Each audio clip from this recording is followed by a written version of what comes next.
A prominent ticketing website did not even have Sitare Zameen Par in top 10 most awaited films till a month back. And what has changed now? According to reports, Sitare Zameen Par is all set to release in around 3,000 to 3,500 screens, which is a big number. Considering, जैसे मैं constantly कह रहा हूँ कि ये बहुत एक बड़ी फिल्म उस लिहाज से नहीं है, because action, VFX और उस तरीके से heavy ये फिल्म नहीं है. Aamir Khan is one of the main attractions, but also the way the script and the way the promotions have been, the film has literally caught attention of almost anyone and everyone. यहाँ पर हमें समझना बहुत ज़रूरी है कि जैसे मैंने आपसे जिक्र किया कि एक महीने पहले तक एक प्रोमिनेंट टिकटिंग वेबसाइट के टॉप 10 फिल्म्स में भी, मोस्ट अवेटेड फिल्म्स में भी इसका नाम नहीं था. तो मुझे इन सब चीज़ों से मुझे सरप्राइज़ नहीं होता है, बिकॉज बहुत सी चीज़ें आज के टाइम पे जो हैं वो परचेज़ की जा सकती हैं, and it's not it doesn't really impact a film that has created an impact. मैं तो पिछले 2-3 महीने से बुलिश हूँ इस फिल्म को लेकर, एंड जैसे कि अभी ये फिल्म रिलीज़ होने वाली है 20 जून को, I think I B proven right. और जैसे मैंने आपसे जिक्र किया कि 3,000 से 3,500 स्क्रीन्स में फिल्म के रिलीज़ होने के चांसेस हैं, and I will not be surprised कि पिक्चर रिलीज़ होने के बाद जिस तरीके का बज़ इसका क्रिएट हो रहा है, अगर स्क्रीन्स उसमें ऐड हो जाएँ, मैं सरप्राइज नहीं होऊंगा. आप ये आज नोट करके रख लीजिए, और मुझे लगता है कि स्क्रीन्स इसके ऐड हो सकते हैं, looking at the buzz the way it is. जिसने भी फिल्म देखी है, they have really like the film, they have loved the film. Down syndrome से के ऊपर एक बहुत ही इंपॉर्टेंट स्टेटमेंट ये फिल्म कर रही है, and that is something that people are appreciating. At the same time जिसने भी देखी है वो उनका कहना यही है कि यार पिक्चर इंटरटेनिंग है. अल्टीमेटली लोगों को इंटरटेनमेंट चाहिए होता है, which is always wonderful.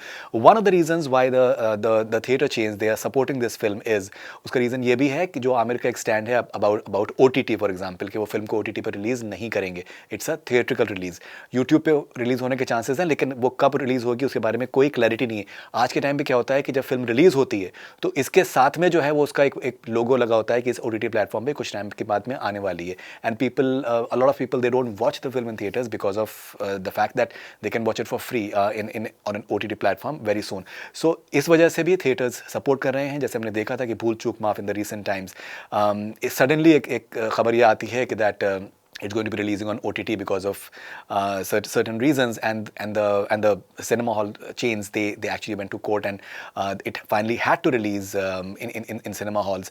So ये एक factor cinema halls को और cinema के business को बहुत हद तक affect कर रहा है, because a lot of producers they are looking more at making need profit at the before the release itself, rather than really worrying about the fact that ultimately जो cinema है वो बहुत हद तक बड़े स्क्रीन्स के लिए होता है. Shahrukh Khan, Salman Khan, they are expected to be at the premiere of सितारे ज़मीन पर on June 19th.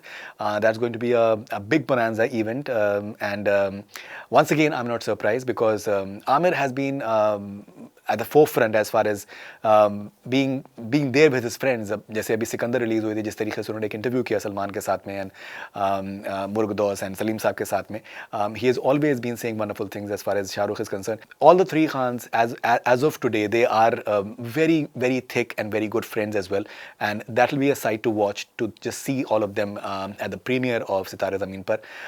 So आपके क्या मानना है? What are your views on सितारे ज़मीन पर? यहाँ पर मैं एक बात ये भी कहना चाहूँगा कि सेंसर सर्टिफिकेट मिल चुका है, लेकिन उसमें कुछ सर्टन सीन्स को शायद हटाने के लिए कहा गया, and Aamir apparently did not agree to that, but finally the censor certificate has been given.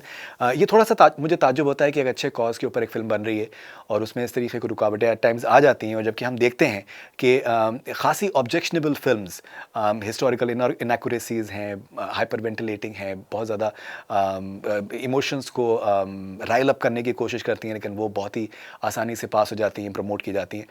So it's a bit of a concern. I think there should be a more level playing field, and I'm glad that Amir stood his ground, and the film is releasing apparently without any cuts whatsoever. So what are your views on Sitare Zameen Par, and are you looking forward to the film? Do share your thoughts with me. This is Faridun Sharia for Connect Cine. Stay connected.